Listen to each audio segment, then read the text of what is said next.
ऐसी कल्पना शक्ति है जो मन में उठते हुए एक छोटे से अंकुर को भी खूबसूरत रचना में तब्दील कर देती है। उड़ान का अर्थ अंततः लक्ष्य को पाना ही सार्थक बनाता है। उड़ान एक सपना है, एक चाहत है जो एक ज्वालामुखी की तरह सामने आई दीवारों को गिराकर अंततः लक्ष्य को पाता है। उड़ान लेने से पहले पंछी भी अपनी माँ की छात्र छाया में पलता और अपनी प्रवृत्ति के अनुसार उनको देखता है और फिर जब जैसे ही उसको पंख मिलते हैं वह उड़ने लगता है। प्रवीण की उड़ान की कहानी भी दिल को छू लेने वाली है। जब पैसे की थोड़ी कमी भी उसे जुनून भरे सपने को देखने से रोक नहीं पाई, उसने टेढ़ा मेढ़ा गलत रास्ता न लेकर सीधा साधा सच्चा रास्ता चुना।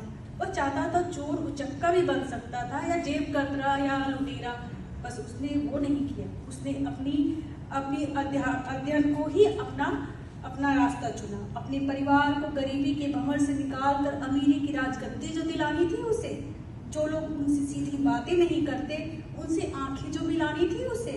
सच है, चाह में ही राह होती है। उसका दाखिला ऐसे विद्यालय में हुआ जहां बिना पैसे के बच्चे पढ़ सकते थे। उसकी उड़ान ने मोड़ जो ले लिया। उस विद्यालय में खाने के नाम पर चावल में कंकड़ नहीं, कंकड़ में पत्थर होते थे। 2 समय पेट भरने के अलावा उसे सिर्फ और सिर्फ पढ़ाई दिख रही थी। उसने कभी अपने माता पिता से शिकायत नहीं की, मुझे आओ, मुझे ले जाओ, मुझे खाना नहीं मिलता या मुझे सोना नहीं मिलता या मैं पढ़ना नहीं चाहता। उसने कभी यह कल्पना भी नहीं की।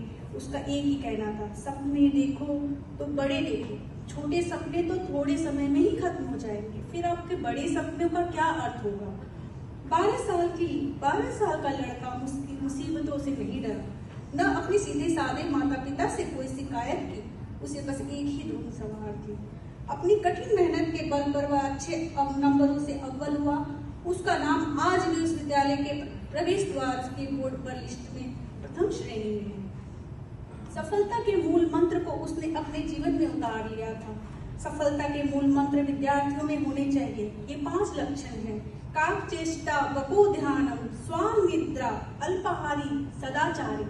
उसका अर्थ भी है कि आपकी चेष्टा बगुले जैसी होनी चाहिए और आपका ध्यान भी होना चाहिए। आपकी नींद कम होनी चाहिए, आपको कम खाना चाहिए और आपको एक संस्कार के साथ अपनी जिंदगी बितानी चाहिए। अपने माता पिता के लिए उसने सबसे ज्यादा पैसे कमाने वाले इस पेशे में से जहाज के इंजीनियर का फैसला चुना, जबकि उसे पता था कि उसे अपने माता पिता से दूर जाना होगा। उसे पता था कि उसे वो जिंदगी नहीं मिलेगी जो सबको जैसे नॉर्मल जिंदगी मिलती है। उसे उन सब चीजों का मुकाबला करना पड़ेगा, उसे दूर रहना पड़ेगा, अकेले रहना पड़ेगा और पता नहीं और क्या क्या मुश्किलें आएंगी। बट वो डरा नहीं। 23 सालों के बाद वो दिन भी आया जब प्रवीण ने जहाज का पहला सफर पूरा किया और अपनी पहली पढ़ाई से, अपनी पहली कमाई से उस उड़ान को महसूस किया। सच ही रामधारी सिंह के दिनकर के शब्दों में मैं कहना चाहूंगी, वह प्रदीप जो दिख रहा है झिलमिल दूर नहीं है, थक कर बैठ गए क्या भाई, मंजिल दूर नहीं।